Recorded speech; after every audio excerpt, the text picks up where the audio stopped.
ngasisu mahausa-gumna mayamgidamakta nungairaba punga wari ama puduna lakchari. Wari asibu ibirakpina ichanbi mangang. Wari asigi mamingna mongphamdagi sana huranba tumba. Nong takibagi kangphatriba lambiduda machinda isay nganglang-ngangladuna tumba lai. Matungda khaw achauba amasu yali. Asum lakpada lambida layramba ahal amana kauraduna hairai. Ibungo, nangbo mukta ngai kuwo. Tumba sulepi ahal adugi manakta changsilaklaga hangai. Khura, aibu kaubro kari haige.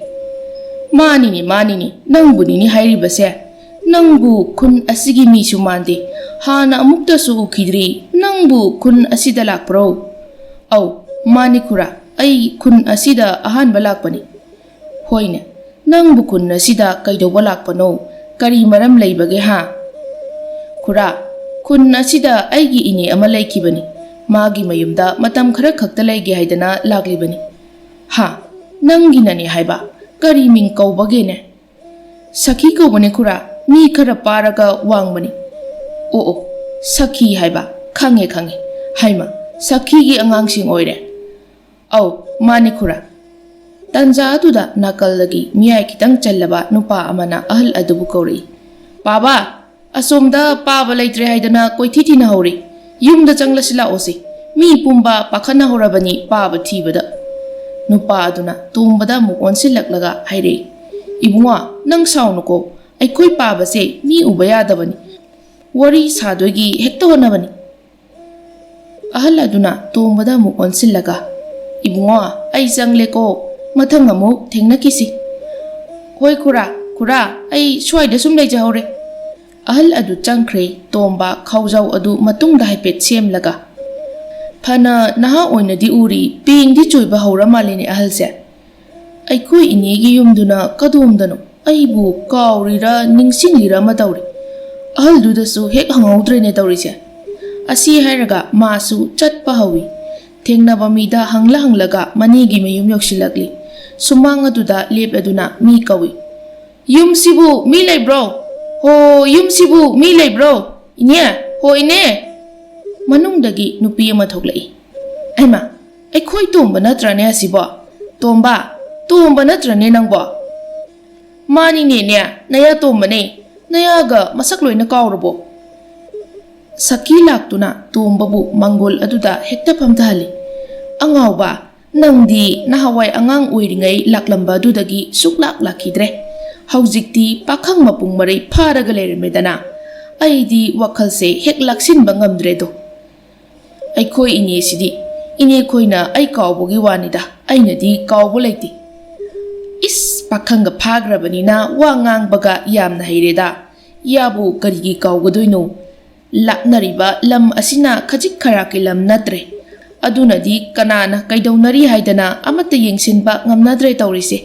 Nang phauna chahi kayagi matungdano yengu inigi yumsida laise.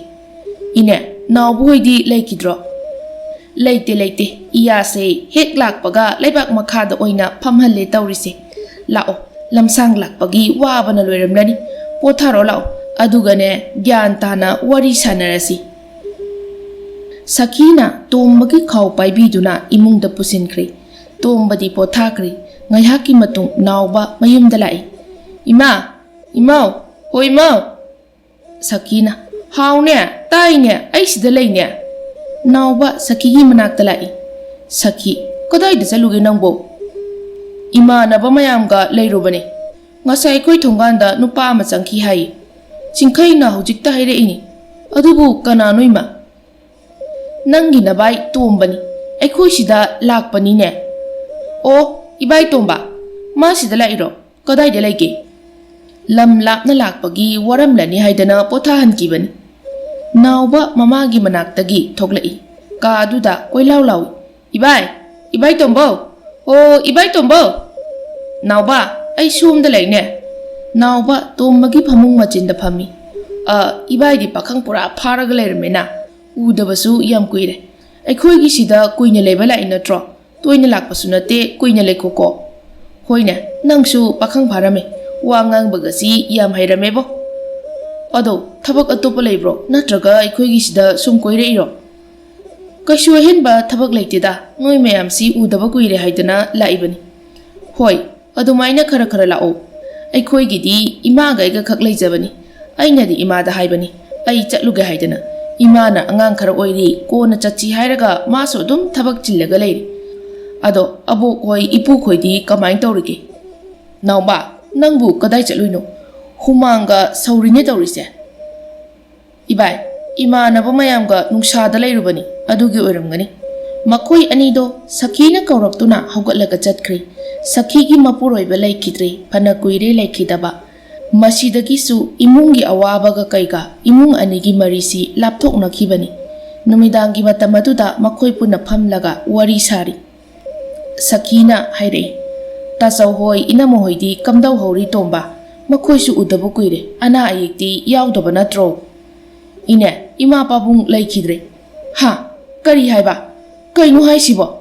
ꯑꯣ, ꯇꯥꯆꯧ, ꯅꯆꯟꯅ ꯇꯥꯔꯤꯕ ꯄꯥꯎꯁꯤ ꯀꯔꯤꯅꯣ ꯇꯥꯆꯧ?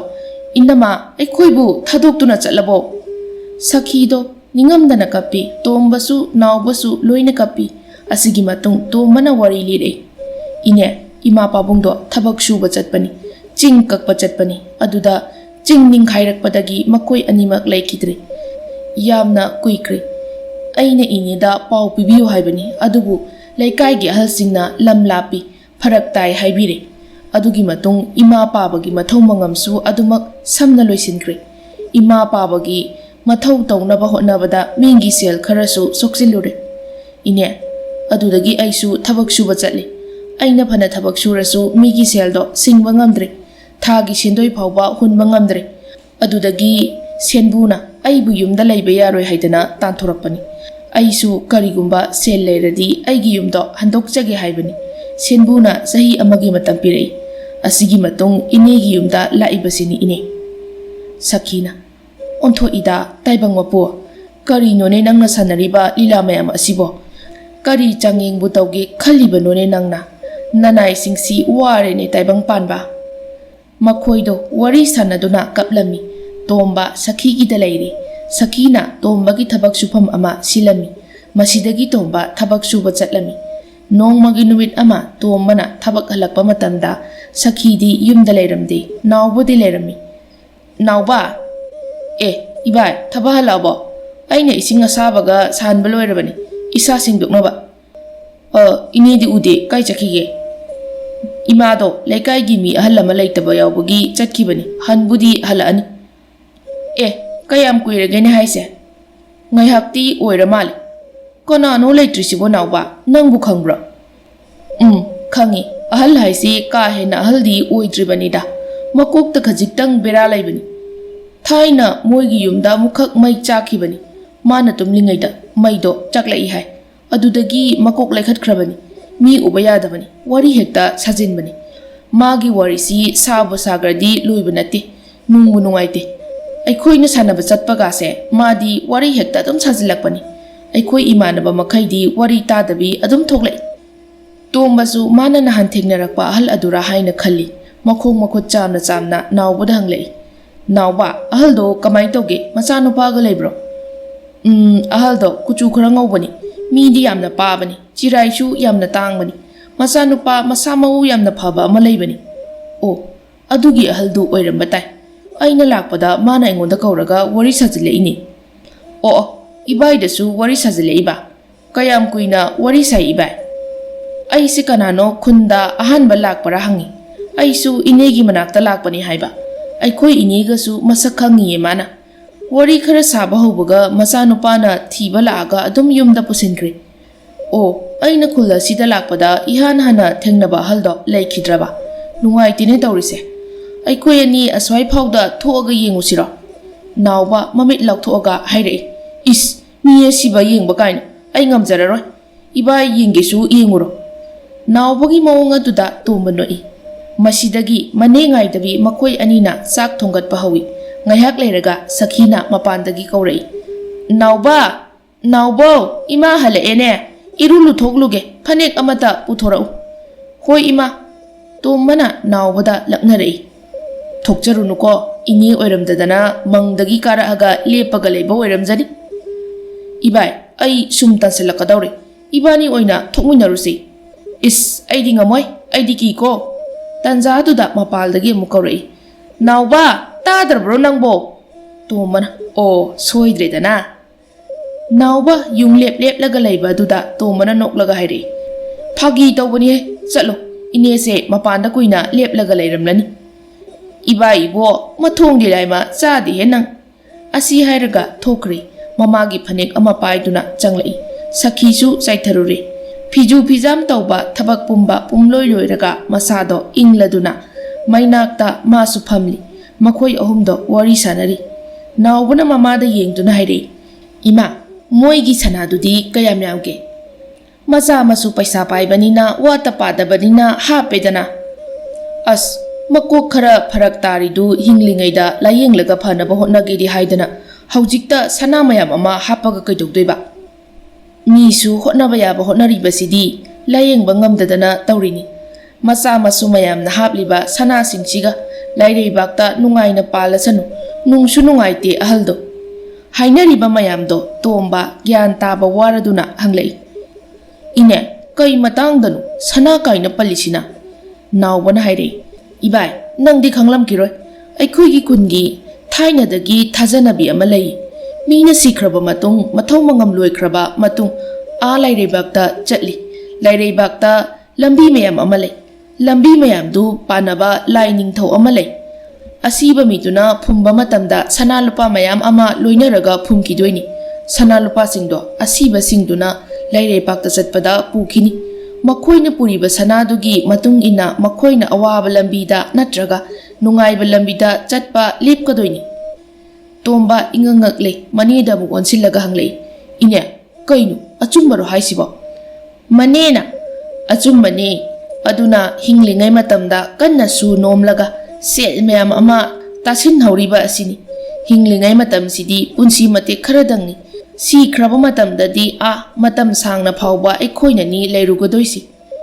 Kainu harisibo inya leijadaba migidi kamai tawba tare. Ka hena leitaba oiradine noroktagi kannanaba haiduna yumthong khudingi ngamjaba saruk khara haphale aduga masa phumba matamda yawhankhigadauribani. Tombasu o haiduna makuk nomi nawbana muk hairei.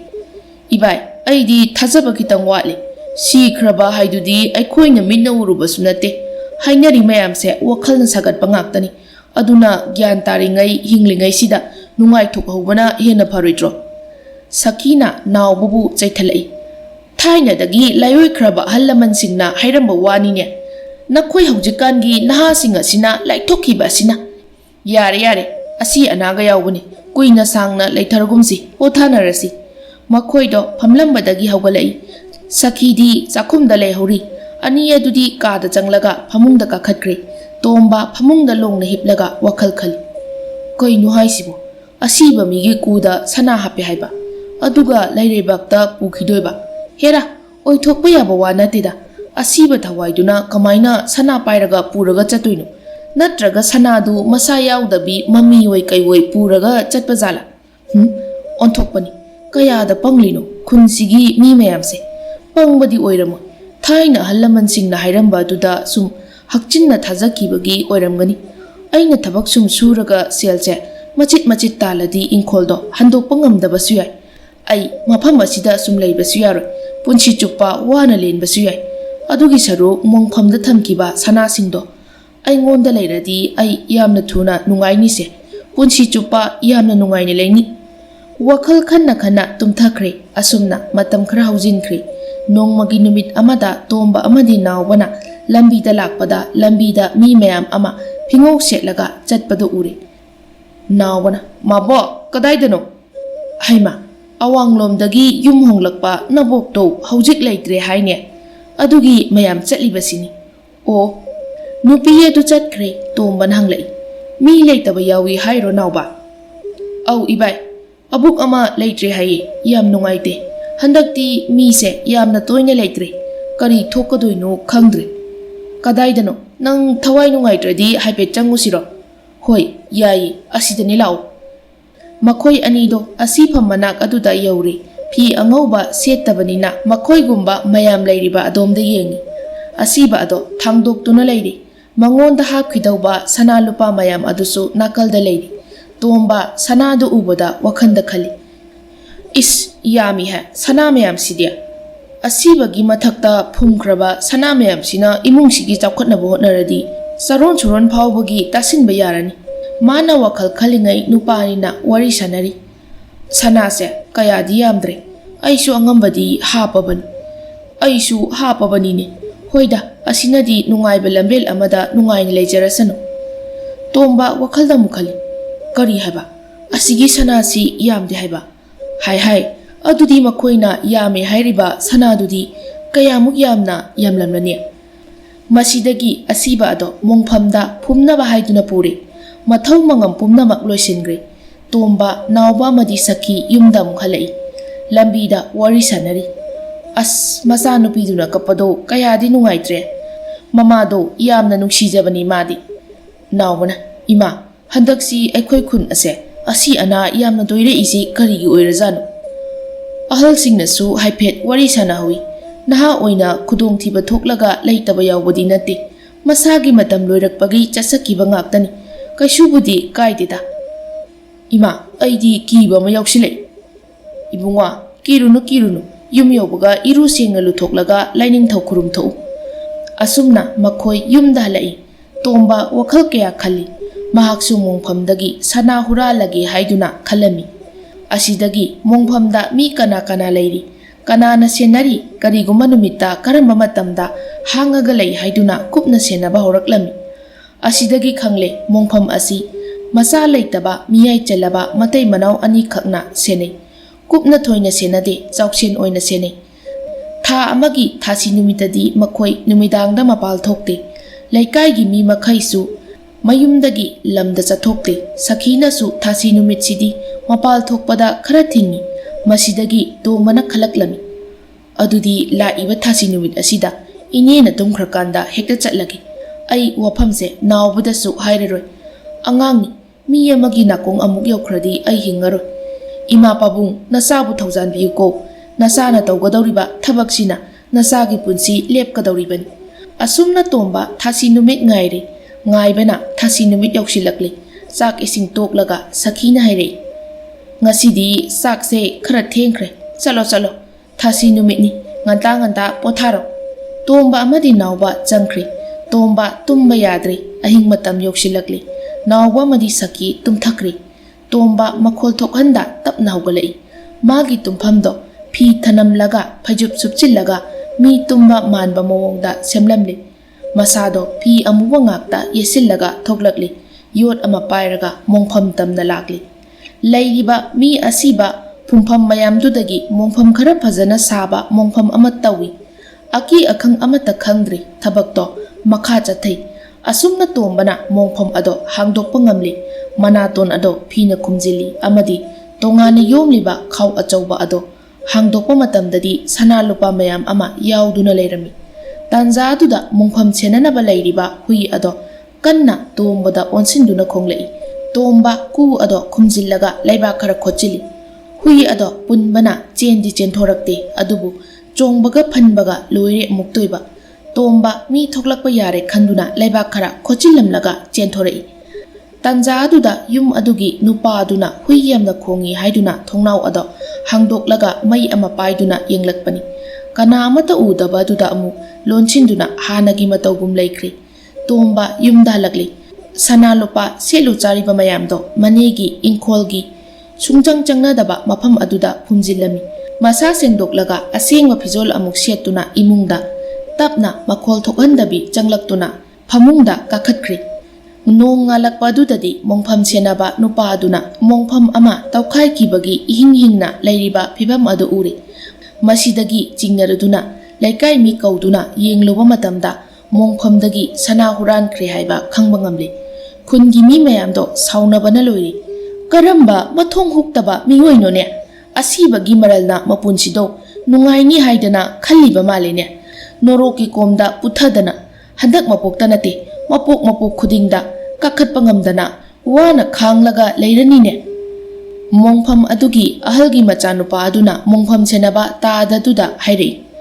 ꯇꯥꯗ ꯈꯣꯏꯁꯨ ꯈꯨꯜ ꯂꯩꯀꯥꯏ ꯑꯁꯤꯅ ꯄꯩꯁꯥ ꯄꯤꯔꯒ ꯊꯕꯛ ꯑꯁꯤꯇꯕꯨ ꯇꯧꯅꯕ ꯍꯥꯏꯗꯨꯅ ꯊꯝꯂꯤꯕꯅꯤ ꯑꯁꯤꯒꯨꯝꯕ ꯊꯧꯗꯣꯛ ꯊꯣꯛꯄꯁꯦ ꯅꯨꯡꯉꯥꯏꯖꯗꯦ ꯑꯍꯜ ꯑꯗꯨꯅ ꯃꯆꯥ ꯑꯩꯈꯣꯏꯕु ꯀꯔꯤꯅꯤ ꯍꯥꯏꯗꯅ ꯈꯜꯂꯝꯕꯅꯤ ꯑꯗꯨꯗꯁꯨ ꯅꯠꯇꯦ ꯇꯥꯟ ꯆꯥꯗ꯭ꯔꯗꯤ ꯅꯣꯔꯣꯛ ꯐꯥꯎꯕ ꯇꯥꯔꯝꯕ ꯌꯥꯔꯤꯕꯅꯤ ꯃꯣꯡꯐꯝ ꯁꯦꯟꯅꯕ ꯅꯨꯄꯥ ꯑꯗꯨꯅ ꯑꯃꯨꯛ ꯍꯥꯏꯔꯛꯏ ꯏꯕꯨꯡꯉꯣ ꯑꯩꯈꯣꯏꯁꯨ ꯑꯉꯝꯕ ꯊꯥꯛꯇ ꯍꯣꯠꯅꯔꯤꯕꯅꯤ ꯑꯗꯨꯒꯤꯁꯨ ꯃꯊꯛꯇ ꯉꯔꯥꯡꯁꯦ ꯊꯥꯁꯤꯅꯤ ꯑꯩꯁꯨ ꯌꯦꯡꯗꯤ ꯌꯦꯡꯕꯅꯤ ꯀꯅꯥ ꯑꯃꯠꯇ ꯎꯗꯦ ꯁꯥꯎꯔꯕꯁꯨ ꯎꯄꯥꯏ ꯂꯩꯇꯦ ꯀꯅꯥꯅꯕꯨ ꯍꯨꯔꯥꯟꯕꯅꯣ ꯈꯪꯗ꯭ꯔꯦ ꯁꯦꯜ ꯊꯨꯝ ꯄꯥꯏꯕ ꯏꯃꯨꯡ ꯑꯣꯏꯕꯅ ꯁꯅꯥ ꯂꯨꯄꯥ ꯑꯃꯨꯛꯀ ꯍꯥꯞꯆꯤꯟꯗꯨꯅ ꯑꯃꯨꯛ ꯐꯨꯝꯈ꯭ꯔꯦ ꯃꯁꯤꯗꯒꯤ ꯍꯦꯟꯅ ꯆꯦꯛꯁꯤꯟꯅꯕ ꯍꯥꯏꯗꯨꯅ ꯈꯨꯜꯒꯤ ꯅꯍꯥ ꯑꯍꯜ ꯑꯃꯗꯤ ꯃꯣꯡꯐꯝ ꯁꯦꯟꯅꯕ ꯅꯨꯄꯥꯗꯨꯒ ꯋꯥ ꯇꯥꯅꯔꯤ ꯂꯩꯀꯥꯏꯗꯁꯨ ꯑꯗꯨꯒꯤ ꯋꯥ ꯈꯛꯇꯃꯛ ꯉꯥꯏꯈ꯭ꯔꯦ ꯈꯪꯗꯦꯗ ꯁꯨꯅꯤꯡꯗꯕ ꯃꯤ ꯌꯥꯝꯈꯠꯂꯛꯄꯁꯤꯅ ꯇꯧꯍꯩꯗꯕ ꯀꯌꯥ ꯇꯧꯔꯤ ꯇꯥꯍꯩꯗꯕ ꯀꯌꯥ ꯇꯥꯔꯤ ꯑꯩꯅ ꯈꯪꯅꯤꯡꯂꯤꯁꯦ ꯀꯌꯥꯃꯨꯛ ꯌꯥꯝꯅ ꯂꯩꯇꯕ ꯃꯤ ꯑꯣꯏꯕꯖꯥꯠꯅꯣꯕ ꯑꯁꯤꯕꯒꯤ ꯃꯣꯡꯐꯝꯗꯒꯤ ꯁꯅꯥ ꯀꯣꯠꯂꯤ ꯍꯥꯏꯗꯨꯕꯣ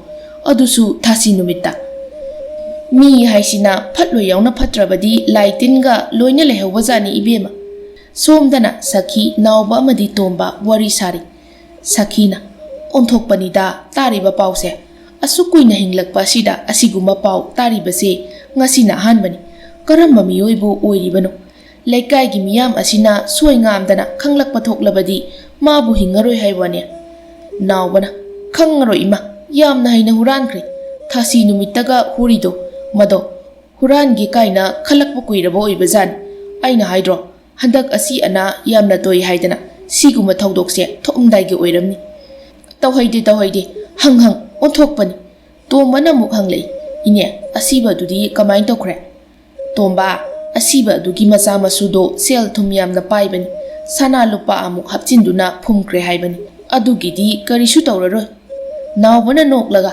ꯏꯕꯥꯏ ꯑꯩꯈꯣꯏ ꯑꯅꯤꯁꯨ ꯃꯣꯡꯐꯝ ꯇꯧꯕ ꯑꯣꯏꯅ ꯆꯠꯂꯁꯤꯔꯣ ꯋꯥꯗ꯭ꯔꯣ ꯊꯕꯛ ꯁꯨꯕ ꯁꯈꯤꯅ ꯆꯩꯊꯠꯂꯛꯏ ꯍꯩ ꯇꯥꯅꯤꯡꯗꯦꯅꯦ ꯍꯩꯗꯦ ꯍꯪ ꯍꯥꯏꯌꯨꯅꯦ ꯃꯤꯅꯒ ꯇꯥꯔꯗꯤ ꯅꯪꯕꯨ ꯍꯥꯠꯄ ꯁꯣꯏꯔꯔꯣꯏꯅꯦ ꯑꯁ ꯐꯥꯒꯤ ꯇꯧꯕꯅꯤꯕ ꯏꯃꯥ ꯐꯥꯒꯤ ꯇꯧꯕ ꯌꯥꯕ ꯋꯥ ꯑꯣꯏꯗꯦꯅꯦ ꯅꯥꯎꯕ ꯅꯪꯕꯣ ꯃꯈꯣꯏꯁꯨ ꯑꯁꯨꯝꯅ ꯋꯥꯔꯤ ꯁꯥꯔꯤ ꯃꯇꯝ ꯈꯔ ꯍꯧꯖꯤꯟꯈ꯭ꯔꯦ ꯇꯣꯝꯕ ꯃꯈꯦꯜ ꯂꯥꯡꯗ ꯑꯁꯨꯝ ꯂꯩ ꯅꯣꯡꯃꯒꯤ ꯅꯨꯃꯤꯠ ꯑꯃꯗ ꯇꯣꯝꯕꯅ ꯑꯁꯨꯝ ꯋꯥꯈꯜ ꯈꯜꯂꯛꯂꯝꯃꯤ ꯑꯩꯅ ꯍꯧꯖꯤꯛ ꯍꯦꯛꯇ ꯅꯨꯡꯉꯥꯏꯕꯗ ꯃꯌꯥꯝꯅ ꯁꯣꯏꯗꯅ ꯆꯤꯡꯅꯔꯛꯀꯅꯤ ꯏꯅꯦꯗ ꯑꯩ ꯁꯦꯜ ꯍꯦꯟꯅ ꯐꯪꯒꯗꯕ ꯊꯕꯛ ꯑꯃ ꯊꯤꯔꯨꯒꯦ ꯍꯥꯏꯔꯒ ꯌꯨꯝ ꯑꯁꯦ ꯊꯥꯗꯣꯛꯂꯝꯂꯒꯦ ꯑꯩꯕꯨ ꯃꯃꯥ ꯃꯆꯥꯒꯤ ꯁꯅꯥ ꯁꯔꯨꯛ ꯈꯔ ꯄꯤꯕꯤꯔꯝꯃꯁꯤꯔꯥꯅꯦ ꯃꯗꯨ ꯇꯧꯕ ꯌꯥꯗꯦ ꯃꯈꯣꯏꯒꯤ ꯀꯣꯟꯅ ꯈꯔ ꯂꯩꯔꯒ ꯑꯣꯏꯅ ꯄꯤꯔꯒꯦ ꯑꯗꯨꯗꯒꯤ ꯁꯅꯥꯁꯤꯡꯁꯤ ꯄꯨꯔꯒ ꯑꯩ ꯍꯤꯡꯈꯣꯜꯗꯣ ꯍꯟꯗꯣꯛꯂꯕ ꯌꯨꯝꯗ ꯊꯕꯛ ꯇꯧꯗꯨꯅ ꯅꯨꯡꯉꯥꯏꯅ ꯂꯩꯕ ꯌꯥꯅꯤ ꯑꯁꯤ ꯈꯜꯂꯗꯨꯅ ꯋꯥꯐꯝ ꯑꯁꯦ ꯇꯣꯝꯕ ꯃꯅꯦꯗ ꯍꯧꯗꯣꯛꯂꯝꯃꯤ ꯏꯅꯦ ꯁꯤꯗ ꯏꯅꯦꯅ ꯃꯇꯦꯡ ꯄꯥꯡꯕꯤꯗꯦ ꯍꯥꯏꯕꯒꯤ ꯅꯠꯇꯦ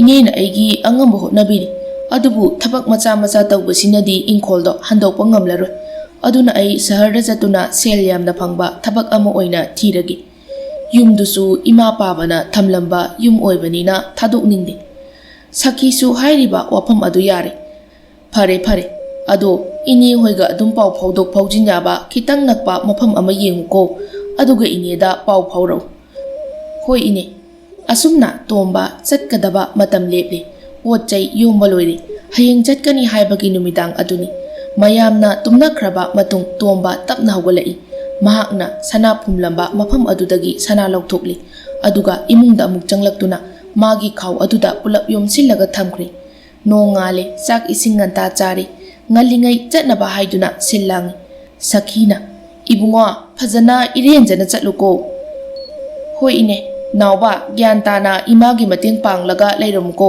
ꯉꯥꯎꯁꯤꯟꯅꯕ ꯌꯥꯗꯦ ꯏꯕꯥꯏ ꯊꯨꯅ ꯑꯃꯨꯛ ꯂꯥꯛꯀꯅꯤꯗ ꯍꯣꯏ ꯏꯕꯥꯏ ꯊꯨꯅ ꯑꯃꯨꯛ ꯑꯩꯈꯣꯏꯗ ꯂꯥꯛꯎꯀꯣ ꯍꯣꯏ ꯑꯗꯨꯗꯤ ꯏꯕꯥꯏ ꯑꯃꯨꯛ ꯆꯠꯂꯒꯦ ꯏꯅꯦ ꯑꯩ ꯑꯃꯨꯛ ꯆꯠꯂꯒꯦꯀꯣ ꯆꯠꯂꯣ ꯐꯖꯅ ꯆꯠꯂꯨꯀꯣ ꯍꯣꯏ ꯏꯅꯦ ꯃꯃꯥ ꯃꯆꯥꯗꯣ ꯊꯣꯡꯒꯥꯜꯗ ꯂꯦꯞꯍꯧꯔꯦ ꯇꯣꯝꯕꯁꯨ ꯊꯣꯛꯂꯛꯏ ꯃꯁꯤꯗꯒꯤ ꯃꯍꯥꯛ ꯃꯌꯨꯝꯂꯣꯝꯗ ꯂꯥꯛꯏ ꯂꯩꯔꯤꯕ ꯁꯦꯜ ꯈꯔꯗꯨ ꯂꯝꯕꯤꯗ ꯂꯥꯛꯄꯗ ꯂꯣꯏꯁꯤꯟꯈ꯭ꯔꯦ ꯃꯐꯝ ꯑꯃꯗ ꯆꯪꯗꯨꯅ ꯁꯅꯥ ꯈꯔ ꯑꯃ ꯀꯥꯏꯊꯣꯛꯂꯦ ꯑꯗꯨꯗꯒꯤ ꯃꯌꯨꯝꯗ ꯂꯥꯛꯄꯗꯨꯅ ꯃꯌꯨꯝ ꯌꯧꯔꯤ ꯃꯥꯒꯤ ꯏꯪꯈꯣꯜ ꯄꯥꯏꯁꯤꯟꯈ꯭ꯔꯤꯕ ꯅꯨꯄꯥ ꯑꯗꯨꯒꯤ ꯃꯌꯨꯝꯗ ꯂꯥꯛꯏ ꯇꯥꯗ ꯆꯥꯎꯇꯣꯟ ꯂꯩꯕ꯭ꯔꯣ ꯆꯥꯎꯇꯣꯟ ꯃꯅꯨꯡꯗꯒꯤ ꯊꯣꯛꯂꯛꯏ ꯇꯣꯝꯕ ꯊꯥꯖꯗꯅ ꯂꯥꯛꯏꯗ ꯂꯥꯛꯑꯣ ꯀꯥꯈꯠꯂꯣ ꯇꯣꯝꯕ ꯀꯥꯈꯠꯇꯨꯅ ꯐꯝꯃꯤ ꯆꯥꯎꯇꯣꯟ ꯍꯪꯂꯛꯏ ꯅꯪꯗꯤ ꯅꯍꯥꯟ ꯃꯈꯩ ꯀꯗꯥꯏꯗ ꯂꯩꯔꯨꯕ ꯑꯩꯈꯣꯏ ꯏꯅꯦ ꯈꯣꯏꯗ ꯂꯩꯔꯨꯔꯦ ꯇꯧꯕ ꯌꯥꯕ ꯊꯕꯛꯁꯨ ꯇꯧꯔꯨꯔꯦ ꯑꯗꯨꯗ ꯇꯥꯗ ꯑꯩꯅ ꯂꯥꯛꯆꯔꯤꯁꯦ ꯑꯩꯒꯤ ꯏꯪꯈꯣꯜꯗꯣ ꯍꯟꯗꯣꯛꯆꯔꯒꯦ ꯍꯥꯏꯗꯨꯅ ꯂꯥꯛꯄꯅꯤ ꯁꯦꯜꯗꯣ ꯍꯧꯖꯤꯛ ꯄꯤꯖꯔꯒꯦ ꯑꯩꯒꯤ ꯏꯪꯈꯣꯜ ꯄꯇꯥꯗꯣ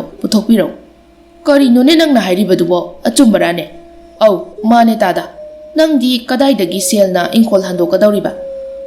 ꯊꯕꯛ ꯁꯨꯔꯨꯕꯒꯤ ꯁꯦꯜꯅꯤ ꯇꯥꯗ, ꯄꯇꯥꯗꯣ ꯄꯨꯊꯣꯛꯄꯤꯔꯛꯎ꯫ ꯍꯣꯏ ꯍꯣꯏ, ꯉꯥꯏꯍꯥꯛ ꯐꯝꯂꯝꯃꯨꯀꯣ꯫ ꯆꯥꯎꯇꯣꯟ ꯆꯪꯈ꯭ꯔꯦ, ꯇꯣꯝꯕ ꯂꯩꯍꯧꯏ꯫ ꯄꯇꯥ ꯄꯨꯊꯣꯔꯛꯇꯨꯅ ꯄꯤꯒꯗꯕ ꯁꯦꯜ ꯄꯨꯝꯕ ꯄꯤꯔꯦ꯫ ꯄꯨꯝꯅꯃꯛ ꯂꯣꯏꯔꯕ ꯇꯨꯡꯗ ꯇꯣꯝꯕꯅ ꯍꯥꯏꯔꯛꯏ, ꯑꯗꯨꯗꯤ ꯇꯥꯗ ꯑꯩ ꯑꯃꯨꯛ ꯌꯧꯔꯒꯦ꯫ ꯌꯨꯝꯗꯣ ꯃꯇꯝ ꯀꯨꯏꯅ ꯂꯩꯅꯗꯕꯒꯤ ꯃꯣꯠꯄꯅ ꯂꯣꯏꯔꯝꯃꯅꯤ, ꯑꯃꯨꯛꯇ ꯁꯦꯡꯗꯣꯛꯂꯨꯈꯤꯒꯦ꯫ ꯍꯣꯏ ꯍꯣꯏ꯫ ꯇꯣꯝꯕ ꯆꯠꯈ꯭ꯔꯦ꯫ ꯇꯣꯝꯕꯅ ꯆꯠꯈꯤꯕꯗꯣ ꯆꯥꯎꯇꯣꯟ ꯌꯦꯡꯗꯨꯅ ꯃꯁꯥ ꯃꯊꯟꯇ ꯁꯣꯜꯍꯧꯏ꯫ ꯑꯁꯤꯕꯨ ꯍꯥꯏꯔꯤꯕ ꯋꯥꯐꯝ ꯑꯁꯤꯕꯨ ꯑꯁꯦꯡꯕ ꯑꯣꯏꯔꯕ ꯖꯥꯠꯂꯥꯅꯦ? ꯃꯥꯟꯗꯤ ꯃꯥꯟꯈꯤꯗ꯭ꯔꯦꯗ꯫ ꯃꯇꯝ ꯈꯔ ꯊꯕꯛ ꯁꯨꯔꯒ ꯏꯪꯈꯣꯜꯁꯤ ꯍꯦꯛꯇ ꯍꯟꯗꯣꯛꯄ ꯉꯝꯒꯗꯕ ꯅꯠꯇꯦꯅꯦ꯫ ꯑꯁꯤ ꯈꯜꯂꯒ ꯃꯥꯁꯨ ꯏꯃꯨꯡꯗ ꯆꯪꯈ꯭ꯔꯦ꯫ ꯃꯇꯝ ꯈꯔ ꯍꯧꯈ꯭ꯔꯦ꯫ ꯇꯣꯝꯕ ꯁꯦꯜ ꯊꯥꯗꯗꯨꯅ ꯃꯌꯨꯝꯗ ꯊꯕꯛ ꯇꯧꯐꯝ ꯁꯦꯝꯂꯦ꯫ ꯃꯤ ꯊꯝꯗꯨꯅ ꯊꯕꯛ ꯁꯨꯍꯜꯂꯦ꯫ ꯍꯦꯟꯅ ꯁꯦꯜ パꯏꯕ ꯃꯥꯏ ꯄꯥꯛꯄ ꯃꯤꯁꯛ ꯑꯃ ꯑꯣꯏꯔꯛꯂꯝꯃꯤ꯫ ꯃꯥꯅ ꯑꯁꯨꯝ ꯅꯨꯡꯉꯥꯏ ꯈꯜꯂꯛꯄ ꯑꯁꯤꯗ ꯆꯥꯎꯇꯣꯟ ꯀꯜꯂꯛꯄꯅ ꯂꯣꯏꯔꯝꯃꯤ꯫ ꯈꯨꯟ ꯂꯩꯀꯥꯏ ꯑꯁꯤꯗ ꯃꯉꯣꯟꯗꯒꯤ ꯍꯦꯟꯅ ꯁꯦꯜ ꯄꯥꯏꯕ ꯃꯤ ꯑꯃꯠꯇ ꯂꯩꯇꯦ ꯈꯟꯖꯔꯤꯕꯅꯤ꯫ ꯅꯣꯡꯃꯗꯤ ꯇꯣꯝꯕꯗ ꯍꯪꯗꯗꯤ ꯍꯪꯂꯒꯦ ꯍꯥꯏꯗꯨꯅ ꯆꯥꯎꯇꯣꯟ ꯇꯣꯝꯕꯒꯤ ꯌꯨꯝꯗ ꯂꯥꯛꯏ꯫ ꯇꯣꯝꯕ, ꯑꯣ ꯇꯣꯝꯕ! ꯇꯣꯝꯕ ꯊꯣꯛꯂꯛꯏ꯫ ꯇꯥꯗ ꯀꯥꯈꯠꯂꯧ, ꯁꯤꯗ ꯐꯝꯕꯤꯌꯨꯁꯦ꯫ ꯇꯣꯝꯕ ꯐꯤꯗꯥ ꯊꯥꯏ꯫ ꯆꯥꯎꯇꯣꯟꯁꯨ ꯀꯥꯈꯠꯇꯨꯅ ꯐꯝꯃꯤ꯫ ꯇꯣꯝꯕꯅ ꯍꯥꯏꯔꯛꯏ, ꯇꯥꯗ ꯀꯩ ꯇꯥꯟꯅꯁꯤꯒꯦ? ꯑꯩꯁꯦ ꯅꯪꯉꯣꯟꯗ ꯋꯥ ꯑꯃꯇ ꯍꯪꯒꯦ ꯍꯥꯏꯗꯨꯅ ꯂꯥꯛꯄꯅꯤ꯫ ꯀꯔꯤ ꯋꯥꯅꯣ ꯇꯥꯗ, ꯍꯦꯛꯇ ꯍꯥꯏꯕꯤꯌꯨ ꯅꯅꯥꯎꯗ꯫ ꯇꯣꯝꯕ, ꯑꯩꯁꯨ ꯑꯄꯪꯕ ꯃꯤꯗꯤ ꯅꯠꯇꯦ꯫ ꯅꯪꯅ ꯃꯇꯝ ꯈꯔ ꯊꯕꯛ ꯁꯨꯔꯨꯔꯦ ꯍꯥꯏꯔꯒ ꯏꯪꯈꯣꯜ ꯍꯟꯗꯣꯛꯏꯕ ꯑꯁꯨꯛ ꯌꯥꯝꯕ ꯊꯕꯛ ꯄꯥꯏꯈꯠꯂꯛꯏꯕ ꯑꯁꯤ ꯑꯣꯏꯕ ꯌꯥꯕ ꯅꯠꯇꯦ꯫ ꯍꯥꯏꯌꯨꯅꯦ, ꯅꯪ ꯁꯦꯜꯁꯤꯡꯁꯤ ꯀꯗꯥꯏꯗꯒꯤ ꯂꯧꯔꯛꯄꯅꯣ? ꯑꯩꯈꯣই ꯏꯆꯤꯟ ꯏꯅꯥꯎ ꯉꯥꯛꯇꯅꯤ, ꯈꯔ ꯈꯔ ꯅꯨꯡꯉꯥꯏꯃꯤꯟꯅꯁꯤ ꯀꯩꯗꯧꯒꯦ? ꯇꯣꯝꯕ ꯋꯥꯈꯜꯗ ꯈꯜꯂꯤ꯫ ꯃꯕꯨꯛꯅ ꯃꯕꯨꯛ ꯐꯠꯇ꯭ꯔꯤꯕ, ꯃꯤꯒꯤ ꯑꯋꯥꯕꯅ ꯈꯪꯗ꯭ꯔꯤꯕ, ꯃꯌꯨꯝꯗ ꯄꯩꯔꯤꯕ ꯃꯌꯥꯝꯗꯨꯅ ꯄꯦꯟꯗꯗꯅ ꯍꯦꯟꯅ ꯑꯍꯦꯟꯕ ꯄꯥꯝꯂꯛꯂꯤꯕꯅꯤꯅꯦ꯫ ꯈꯪꯒꯅꯤꯗꯅ, ꯌꯥꯝꯅ ꯑꯍꯦꯟꯕ ꯄꯥꯝꯃꯗꯤ ꯂꯥꯏꯅ ꯃꯔꯥꯏꯅ ꯋꯥꯔꯛꯆꯔꯅꯤ꯫ ꯁꯨꯃꯥꯏꯅ ꯇꯧꯕꯅꯦ ꯇꯥꯗ, ꯑꯩ ꯋꯥꯐꯝꯁꯦ ꯀꯅꯥꯗꯁꯨ ꯍꯥꯏꯗꯣꯛꯇꯕꯅꯤ꯫ ꯑꯩꯅ ꯏꯅꯦ ꯈꯣꯏꯗ ꯆꯠꯂꯨꯕꯗꯣ, ꯑꯗꯨꯗ ꯃꯈꯣꯏꯒꯤ ꯈꯨꯟꯒꯤ ꯊꯥꯖꯅꯕꯤ ꯑꯃ ꯂꯩ ꯍꯥꯏ꯫ ꯊꯥꯁꯤ ꯅꯨꯃꯤꯠꯇ ꯑꯁꯤꯕ ꯃꯌꯥꯝ ꯐꯨꯝꯂꯤꯕ ꯑꯗꯨꯒꯤ ꯃꯔꯛꯇ ꯃꯣꯡꯐꯝ ꯑꯃ ꯇꯧꯊꯣꯛꯂꯒ ꯀꯨꯗꯒꯤ ꯑꯁꯤꯕ ꯑꯗꯨꯒꯤ ꯑꯣꯏ ꯊꯪꯕ ꯃꯈꯨꯠꯇꯒꯤ ꯈꯨꯅꯥꯎꯕꯤ ꯑꯗꯨ ꯀꯛꯂꯒ ꯄꯨꯔꯛꯂꯒ ꯃꯣꯟ ꯃꯈꯥꯗ ꯅꯨꯃꯤꯠ 9ꯅꯤ ꯊꯝꯒꯗꯕꯅꯤ꯫ 9ꯁꯨꯕ ꯅꯨꯃꯤꯠꯇ ꯈꯨꯅꯥꯎꯕꯤ ꯑꯗꯨꯒꯤ ꯃꯍꯨꯠ ꯁꯅꯥ ꯂꯨꯄꯥ ꯃꯌꯥꯝ ꯑꯃ ꯂꯩꯔꯝꯒꯗꯧꯔꯤꯕꯅꯤ꯫ ꯑꯗꯨꯕꯨ ꯋꯥꯐꯝ ꯑꯁꯦ ꯀꯅꯥ ꯑꯃꯠꯇꯗ ꯍꯥꯏꯗꯣꯛꯄ ꯌꯥꯗꯦ꯫ ꯃꯤ ꯑꯃꯗ ꯍꯦꯛ ꯍꯥꯏꯗꯣꯛꯄ ꯃꯇꯝꯗ ꯁꯅꯥ ꯑꯣꯟꯗ꯭ꯔꯦ꯫ ꯁꯅꯥ ꯑꯣꯟꯈ꯭ꯔꯕ ꯃꯇꯨꯡ ꯍꯥꯏꯗꯣꯛꯄꯗꯤ ꯀꯩꯁꯨ ꯀꯥꯏꯗꯦ꯫ ꯑꯗꯨꯗ ꯑꯩꯈꯣꯏ ꯏꯅꯦ ꯈꯣꯏꯒꯤ ꯈꯨꯟ ꯑꯗꯨꯗ ꯂꯩꯔꯤꯕ ꯃꯤꯁꯤꯡ ꯑꯗꯨꯗꯤꯅꯦ ꯑꯣꯟꯊꯣꯛꯅ ꯄꯪꯈ꯭ꯔꯦ꯫ ꯀꯤꯁꯨ ꯌꯥꯝꯅ ꯀꯤꯒꯜꯂꯤ꯫ ꯊꯥꯁꯤ ꯅꯨꯃꯤꯠꯁꯤꯅ ꯍꯦꯜꯂꯦ ꯃꯈꯣꯏꯅ ꯀꯤꯕꯁꯦ꯫ ꯃꯣꯏꯗꯤ ꯑꯁꯤꯒꯨꯝꯕ ꯊꯕꯛꯁꯦ ꯇꯧꯕ ꯉꯝꯕ ꯅꯠꯇꯦ꯫ ꯑꯗꯣ ꯇꯥꯗ, ꯊꯕꯛꯁꯤ ꯇꯧꯕꯗ ꯀꯅꯥ ꯑꯃꯠꯇ ꯈꯪꯍꯟꯕ ꯌꯥꯗꯦꯀꯣ? ꯍꯩꯃꯥ, ꯑꯁꯤꯕꯒꯤ ꯃꯣꯡꯐꯝꯗꯨ ꯇꯧꯔꯨꯔꯗꯤ ꯅꯪꯗꯤ ꯍꯤꯡꯂꯤꯕ꯭ꯔꯥ ꯑꯗꯨꯗꯤ? ꯅꯅꯥꯎ ꯍꯤꯡꯂꯤꯕ ꯑꯁꯤꯗꯤ ꯇꯥꯗ, ꯍꯧꯖꯤꯛ ꯂꯩꯔꯤꯕ ꯑꯁꯤꯗꯤ꯫ ꯑꯗꯨꯕꯨ ꯇꯥꯗ, ꯋꯥꯐꯝ ꯑꯁꯦ ꯀꯅꯥ ꯑꯃꯠꯇꯗ ꯍꯥꯏꯗꯣꯛꯄꯤꯒꯅꯨ꯫ ꯁꯨꯝ ꯍꯥꯏꯗꯣꯛꯈꯤꯕ ꯊꯣꯛꯂꯗꯤ ꯁꯟꯗꯣꯛꯈꯤꯅꯤ꯫ ꯃꯤꯗꯨꯒꯤ ꯃꯔꯟ ꯃꯊꯨꯝꯁꯨ ꯂꯩꯈꯥ ꯇꯥꯒꯅꯤ꯫ ꯑꯗꯨꯒ ꯑꯩꯒꯤ ꯏꯔꯟ ꯏꯊꯨꯝ ꯃꯌꯥꯝꯁꯤꯁꯨ ꯂꯣꯏꯅ ꯃꯥꯡꯈꯤꯒꯗꯧꯔꯤꯕꯅꯤ꯫ ꯇꯣꯝꯕ, ꯅꯪꯅ ꯍꯥꯏꯔꯤꯕ ꯋꯥꯐꯝ ꯑꯗꯨꯕꯨ ꯑꯆꯨꯝꯕꯔꯥꯅꯦ? ꯑꯆꯨꯝꯕꯅꯤ ꯇꯥꯗ꯫ ꯊꯥꯖꯗ꯭ꯔꯒꯁꯨ ꯅꯃꯥꯡꯗ ꯂꯩꯔꯤꯕ ꯅꯅꯥꯎ ꯇꯣꯝꯕꯗ ꯍꯦꯛꯇ ꯌꯦꯡꯕꯤꯌꯨꯅꯦ꯫ ꯍꯥ, ꯑꯁꯦꯡꯕꯅꯤ ꯍꯥꯏꯕ? ꯐꯔꯦ ꯐꯔꯦ ꯇꯣꯝꯕ, ꯑꯗꯨꯗꯤ ꯑꯩ ꯌꯨꯝꯗ ꯊꯕꯛ ꯈꯔꯁꯨ ꯂꯩꯍꯧꯏ, ꯑꯩ ꯑꯃꯨꯛ ꯌꯧꯔꯒꯦ꯫ ꯐꯒꯅꯤ ꯇꯥꯗ꯫ ꯆꯥꯎꯇꯣꯟ ꯆꯠꯈ꯭ꯔꯦ꯫ ꯇꯣꯝꯕ ꯃꯊꯟꯇ ꯈꯜꯂꯤ, ꯈꯪꯒꯅꯤꯗꯅ ꯅꯪ, ꯑꯗꯨꯛ ꯀꯔꯥꯝ ꯆꯥꯎꯕ ꯃꯤꯅꯨꯡꯁꯤ ꯃꯆꯦꯠ ꯑꯃꯠꯇ ꯄꯣꯛꯇꯕ ꯃꯤ ꯀꯌꯥꯒꯤ ꯊꯃꯣꯏꯅꯣ ꯅꯪꯅ ꯊꯨꯒꯥꯏꯔꯤꯁꯦ? ꯃꯤ ꯑꯃꯅ ꯊꯃꯣꯏ ꯁꯣꯛꯅ ꯃꯃꯤꯠꯇꯒꯤ ꯃꯄꯤ ꯇꯥꯍꯟꯈꯤꯕ ꯍꯥꯏꯕꯁꯦ ꯂꯦꯝꯅꯈꯛ ꯃꯥꯡꯂꯔꯣꯏꯗꯕꯅꯤ꯫ ꯂꯥꯏꯔꯕꯒꯤ ꯏ ꯆꯨꯞꯄꯒ ꯍꯤꯡꯅꯤ ꯈꯟꯕ ꯅꯣꯏꯁꯤꯗꯤ ꯁꯤꯔꯁꯤ ꯆꯪꯉ ꯆꯪ, ꯅꯪꯅ ꯊꯣꯛꯄ ꯑꯃ ꯇꯧꯔꯣ꯫ ꯇꯣꯝꯕ ꯏꯃꯨꯡꯗ ꯆꯪꯈ꯭ꯔꯦ꯫ ꯁꯣꯝꯗ ꯆꯥꯎꯇꯣꯟ ꯋꯥꯈꯜ ꯑꯃꯨꯛ ꯈꯜꯂꯛꯂꯝꯃꯤ꯫ ꯑꯗꯨꯗꯤ ꯅꯨꯃꯤꯠ 9ꯅꯤꯗꯅꯤꯅꯦ ꯁꯅꯥ ꯂꯨꯄꯥ ꯃꯌꯥꯝ ꯑꯃ ꯐꯪꯗꯣꯏꯁꯦ, ꯑꯗꯨꯁꯨ ꯑꯍꯤꯡ ꯑꯃꯈꯛ ꯋꯥꯔꯒ꯫ ꯃꯈꯣꯏ ꯃꯅꯤꯒꯤ ꯈꯨꯟꯗꯨꯕꯨ ꯑꯩꯕꯨ ꯊꯥꯏꯅꯗꯤ ꯆꯠꯈꯤꯕꯅꯤ꯫ ꯁꯅꯥ ꯂꯨꯄꯥ ꯃꯌꯥꯝꯗꯨ ꯂꯩꯔꯗꯤ ꯇꯣꯝꯕꯅ ꯇꯧꯔꯤꯕ ꯊꯕꯛꯁꯤꯗꯤ ꯀꯩꯁꯨ ꯂꯩꯔꯔꯣꯏ꯫ ꯈꯨꯟ ꯂꯩꯀꯥꯏ ꯑꯁꯤꯗ ꯑꯩꯉꯣꯟꯗꯒꯤ ꯍꯦꯟꯅ ꯁꯦꯜ ꯊꯨꯝ ꯄꯥꯏꯕ ꯑꯃꯠꯇ ꯂꯩꯔꯔꯣꯏ꯫ ꯊꯥꯁꯤ ꯅꯨꯃꯤꯠꯇꯨꯕꯨ ꯀꯌꯥꯝ ꯋꯥꯠꯂꯤꯖꯥꯠꯅꯣꯅꯦ? ꯑꯁꯨꯝꯅ ꯆꯥꯎꯇꯣꯟ ꯆꯠꯅꯕ ꯍꯥꯏꯔꯗꯨꯅ ꯁꯦꯝ ꯁꯥꯔꯦ꯫ ꯊꯥꯁꯤ ꯅꯨꯃꯤꯠ ꯌꯧꯗ꯭ꯔꯤꯉꯩ ꯃꯍꯥꯛ ꯇꯣꯝꯕꯒꯤ ꯃꯅꯦꯒꯤ ꯈꯨꯟ ꯌꯧꯅꯕ ꯂꯥꯛꯏ꯫ ꯃꯄꯣꯠ ꯃꯆꯩ ꯈꯔ ꯌꯣꯝꯂꯛꯏ꯫ ꯃꯥꯁꯨ ꯃꯣꯡꯐꯝ ꯃꯌꯥꯝꯗꯨ ꯎꯔꯦ꯫ ꯁꯤꯗꯒꯤ ꯑꯃ ꯍꯦꯛ ꯇꯧꯕ ꯍꯥꯏꯗꯨꯅꯤ꯫ ꯍꯣꯔꯦꯟ ꯅꯨꯃꯤꯗꯥꯡ ꯉꯥꯏꯔꯒꯦ꯫ ꯑꯁꯨꯝꯅ ꯅꯨꯃꯤꯗꯥꯡ ꯉꯥꯏꯈ꯭ꯔꯦ꯫ ꯑꯍꯤꯡ ꯑꯊꯦꯡꯕ ꯊꯥꯁꯤ ꯅꯨꯃꯤꯠꯀꯤ ꯄꯨꯡꯃꯝ ꯃꯝꯕ ꯅꯨꯃꯤꯗꯥꯡ ꯑꯗꯨꯗ ꯆꯥꯎꯇꯣꯟ ꯌꯣꯠ ꯄꯥꯏꯗꯨꯅ ꯃꯣꯡꯐꯝ ꯑꯗꯨ ꯇꯧꯔꯤ꯫ ꯀꯌꯥꯝ ꯋꯥꯠꯂꯤꯕꯖꯥꯠꯅꯣꯅꯦ? ꯀꯌꯥꯝ ꯂꯨꯕꯖꯥꯠꯅꯣ ꯃꯁꯤꯕꯣ? ꯑꯁꯨꯝꯅ ꯃꯍꯥꯛꯅ ꯃꯣꯡꯐꯝ ꯇꯧꯔꯤꯉꯩ ꯀꯗꯣꯝꯗꯒꯤꯅꯣ ꯃꯩꯉꯥꯜ ꯑꯃ ꯐꯥꯎꯖꯤꯜꯂꯛꯏ꯫ mi mayam amagi khonjel su tarai. Huran ba phare, mayam huran ba phare, huran ba si hatlo. Mayam do hekta hupchilai. Mamangi thaudok adudagi makhoi sem saduna laikhrabani. Sauton chien badi lairadana wangang ba phawba nangdi.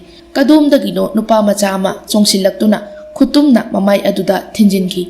Sauton nakanda upchillaga tai. Mayam changduna mayam huran ba se hatlo. Huran badi hatkadabani hatlo. Mayam changduna phubaga netpaga kawbaga tawbada chauton wangang pham leiti. Asawbana yombana miyam aduna omchillaga phubada chauton khudakta thawai thari. Nongalakpaduda kun aduda wari sane. Mamangda tawkhiba aduda yarani haidana tawribanine magido. Adubu kaidoruni masana tawruba papki mahaina masana phangjabani. Aikhui khungi misu nati hai. Kadaidagino kanano kana amata khangdramal. Asiba haksangdo khungi nupa macha khainadi mathau mangam loisinkre haina tai. Aduda kanano karino khangladi phadongni tawrido. Amana amuk haijilai. Maram chatuga hairadi tawriba thabakto matik ek charabani. Sira phawba mana tawriba thabakto aikhoina ngak piba ngamdau mandi. Amana amuk haijilai. Aikhoigi khungi lekaigi misu nati haiba. Magi si suningdaba khakta nati. Khun sida lairiba mi mayam se usittaba masu yauri. Mani usittabani. Makhoisu wari sakre saki su paudu tare. Matam phanayam na haukre tomba selthum awatpa amata leitre. Masidagi manegi yumda laklami. Maneda wari lirami. Ine aina chatpada saharda mahazon ama thengnai. Magi thabak surambadagi hena chawba thabak ama senabagi thabak ama aibu hapibani. Mana aibu nuksibibagi aina sigi phibamse oirakpani. Sidagi inega nawbagasu nungaina thamladoini. Saki mapi tethoklaga hairei. Phare ishorna ikhoigi awaba ubirabani. Asumna wari sare. Sakina huranba phabagi wari liri. Mamangdane mongkhomdagi sana huran kiba huranba amadi mayam changdana phubada mathoi thakre. Mamangda yaba adugumna amukasu yani haidana tawbazan. Khungi nupa machanadi senaraga leiraba. Thasi numituda mayam changdana pharaga phubada khudakta mathoi adum thakre. Khungi nupa machasingna mathau mangam loisinkre. Tombasu misak ado chauton oiramlani haiba adumak khangi. Khun lekaigi mi mayam se hekta mana paibiya takai saunabani. Adubu mara laiba misakto masana tawjarubagi mahai phangkredana. Haujikti khunse ingna leiraba natro ine. Haujikpudi ingna leire kanasu karisu hainadre. Tomba wakhalda khali nungai khidreda. Adubu karam chawbugini. Masagi leiriba kharana penthoki ngamdribase karigino khangdene. Henna khanjiludre manidasu sel pire asumna tomba saki amadi nauba sel thum watana nungaina punsi len kirami.